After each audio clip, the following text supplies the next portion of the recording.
So, if you are listening to this right now, there's a very good chance you are currently staring down the barrel of the AICP exam. Which is no small thing. No, it is not. Yeah. You know you have probably memorized all the setbacks, you know your zoning definitions by heart, and you can likely recite the entire history of the City of Beautiful movement in your sleep. But then you get to the ethics section. Ah, yes. The section that makes even the most seasoned planners break a sweat. Exactly. Because suddenly there isn't just a math calculation to solve. The clear-cut zoning laws and predictable setbacks just disappear, and you are left in this murky gray fog of human judgment. And it's the trickiest part of the test for that exact reason. I mean, you can be a brilliant technical planner, you can know your GIS inside and out, but if you fail the ethics portion, you don't just fail the exam. In the real world, if you fail at ethics, you lose the public trust entirely. High stakes. So for everyone listening who is currently drowning in study materials and trying to figure out how to pass this thing, this deep dive is for you. We are walking through the source material, Everyday Ethics for Planners. And what I found immediately reassuring about this text is that it admits something really important right off the bat. That it isn't just a basic list of rules. Right. It's not just do not steal and do not lie. Not at all. It is actually a manual on how to think. It acknowledges that in the real practice of planning, the hardest ethical dilemmas aren't usually about choosing between good and evil. We all know you shouldn't take a bribe. That part is easy. Right. The real stress comes from choosing between two right choices that just happen to collide. So our mission for today is pretty clear. We are going to turn this document into a comprehensive audio study guide. We will cover the moral frameworks you need to know, the specific AICP Code of Conduct, which you definitely need to memorize portions of for the exam, the decision-making tools, and finally the procedural rules for what happens if someone actually files a complaint. Sounds like a solid plan. Let's get into it. Okay, so let's unpack the first section, defining the dilemma. The text starts with a really interesting observation about the reality of practice. It says that as planners gain authority, their technical work might actually decrease, but public expectations go through the roof. Yeah, it calls this the Spider-Man principle. With great power comes great responsibility. The public basically expects planners to offer impeccable conduct. But the document introduces us to this cast of characters to show that not everyone views ethics the same way. Which is so true. You have probably met these exact people in your office. Oh, I definitely recognize Sandy. Sandy's the rigid one. Right. For her, everything is black and white. It's either right or it's wrong. There is no debate. If the rule says 10 feet, 9.9 feet is a sin. Then you've got Gary. Gary is elastic. He thinks ethics are situational. It depends on the context. He's the guy always saying, well, let's see which way the wind is blowing. And then there is Bernie. Ah, Bernie, the skeptic. He sounds like a fun guy to work with. Right. Well, he thinks ethics is just a zero-sum game. To him, bluffing and deception are just part of winning. He actually thinks if you're ethical, you're just a sucker who's going to lose your job to someone who is willing to play dirty. Which is a pretty cynical take, Mm-hmm. but probably one that planners encounter in the real world more than we want to admit. But the source material argues that we need a benchmark to sort through all these different perspectives because usually the conflict isn't that obvious. It brings up the central premise of good versus good. And this is critical for the exam. Most ethical dilemmas are competing obligations. The document uses a hypothetical scenario of a manufacturing plant to explain this perfectly. Right, so let's say you are the planning director. A company wants to build a new plant. It brings jobs, tax revenue, economic health, and that is a good outcome. Correct. But opponents show up with data saying the plant emits a chemical. Now, it's unregulated by the EPA, so it is technically legal, but it causes respiratory problems in a small percentage of the population, specifically the elderly and children. Protecting public health is also a good outcome. So you have economic health versus public health. Both are completely valid goals. How do you decide? This is where the source introduces the three moral theories or frameworks. And for everyone listening, I have a feeling these are definition heavy for the test. They absolutely are. You need to distinguish between these three clearly. The first is end-based decisions, which is also known as utilitarianism. The greatest good for the greatest number. Exactly. You look at the consequences. In the plant scenario, a strict utilitarian might say, well, the plant provides jobs for thousands and tax money for schools. Only a tiny percentage of people get a cough. The math says, build the plant. But there's a major downside to that kind of thinking, right? Yeah. The source mentions a pretty grim example involving minors. Yes, black lung disease. If you only look at the overall utility of coal energy providing cheap power for the massive population, you might justify the terrible suffering of the minority, which in this case are the miners. Utilitarianism can sometimes justify deep injustice to minorities simply because the math works out for the majority. That is its major flaw. Okay, so that is end-based. The second framework is rule-based decisions, or deontology. This is the Immanuel Kant approach. Right. And this ignores the consequences entirely. It asks if there is a universal principle or rule that I must follow. If the rule is, do no harm, then you cannot build the plant, period. It doesn't matter if the town goes bankrupt without the jobs. The act of harming someone is wrong. The source had a funny example for the downside of this one. The apple core. Yes, I love that one. This illustrates how rule-based thinking can get really silly. Ideally, the rule is, don't throw trash out your car window. That's a good universal rule. But if you throw a biodegradable apple core into the woods, a strict rule-based person says wrong. Because if everyone did it, Exactly. If everyone did that, the road would be a dump, so it's inherently wrong. it leads to mindless bureaucracy where you can't even use common sense. So utilitarianism is about results, deontology is about rules. What is the third one? Care-based decisions. This is essentially the golden rule. Do unto others as you would have them do unto you.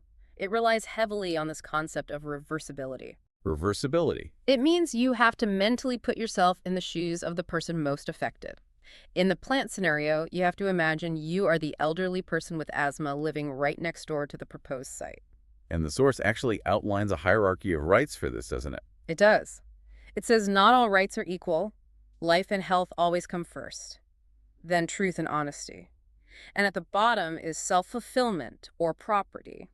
So under this framework, health definitely trumps profit. So if we apply these to the manufacturing plant, the text suggests planners usually find a modified solution. Right, planners rarely deal in absolutes. You might approve the plant, which satisfies the utilitarian economic good, but impose strict operating hours or require technology upgrades to filter the chemicals. Which satisfies the care-based protection of the vulnerable. You mitigate. You find the middle path. Okay, those are the frameworks. But we don't just operate on philosophy as planners. We have an actual code. Let's talk about the AICP Code of Ethical Conduct. This is the absolute backbone of the exam. First, you need to understand where ethics even come from. The text distinguishes between internal sources like your upbringing, your religion, what your parents taught you, and external sources. Which would be the law, democratic values, and professional training. Exactly. As professionals, we are bound by those external sources, and the AICP code is organized into 4 main pillars, or canons. You should definitely memorize these broad categories. Let's run through them. Canon A. Serve the public interest. This is your primary obligation. It focuses on long-range consequences, protecting the natural environment, design excellence, and social justice. Expanding choice and opportunity for all persons. Exactly. Then we have Canon B. Now, this seems like the one that probably causes the most workplace drama. Maintain competence and independence. This is about you as a professional. You must exercise independent judgment. You have to avoid conflicts of interest. And here is a key nuance that catches people out on the test. You must accept the decisions of your employer or client unless Of what? unless the decision is illegal or plainly inconsistent with the primary obligation to the public interest. That is the major friction point. You serve your boss, but you serve the public more. Okay, Canon C. Contribute to the profession. This is about not pulling up the ladder behind you. You need to mentor students, do research, and share your knowledge. And finally, Canon D. Integrity. This covers high standards of professional conduct. Do not abuse your power. Do not commit deliberately wrongful acts. And respect the rights of others. The text also lists some specific rulings that fall under these canons, things like sexual harassment, which is obviously unethical. Correct, but also things like moonlighting, which means working a second job. It is allowed, but it must not conflict with your loyalty or your energy for your primary employer. And honesty. You must provide full, clear, and accurate information. You cannot cherry-pick data to make a project look good. If you hide the bad data, you are violating the code. So we have the frameworks and we have the rules. But how do we actually be an ethical planner? The source sketches out a specific persona for this. It does. It describes the ethical planner as rational and self-determining.